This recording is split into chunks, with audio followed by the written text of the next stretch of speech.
गुरु नानक देव जी के उपदेश से ली गई कुछ प्रमुख साखियां। एक व्यक्ति गुरु के लंगर में अमीर और गरीब लोगों को प्रसादा चखाता था।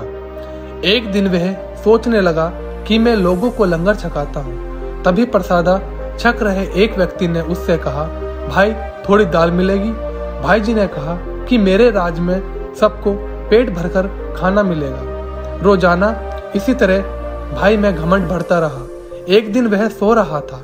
उसके सपने में गुरु नानक देव जी आए और बोले, आज बहुत जरूरी काम है, आओ चलो मेरे साथ। गुरु जी उसे एक बहुत ऊंचे पहाड़ पर ले गए।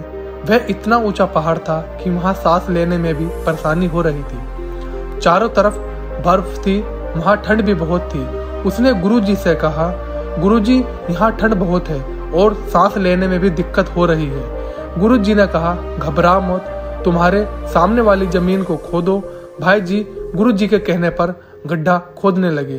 थोड़ी देर में भाई जी ने एक गहरा गड्ढा खोद दिया। गड्ढे में एक बहुत बड़ा पत्थर था। गुरु जी ने बोला, इस पत्थर को हटाओ।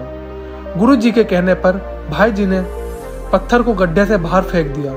गुरु जी ने कहा, गौर से देखो। भाई जी ने देखा, पत्थर के नीचे कुछ चींटियां थी जो कुछ गेहूं के दाने खा रही थी। गुरु जी ने पूछा, क्या तुम भी इन्हें खाना खिलाते हो? इतने में ही भाई जी की नींद खुल गई। फिर भाई जी को एहसास हुआ कि गुरु जी मेरे को यह समझा गए हैं कि हम सबको खाना एक ही शक्ति देती है और वह है परमपिता परमात्मा, परमेश्वर वाहिगुरु।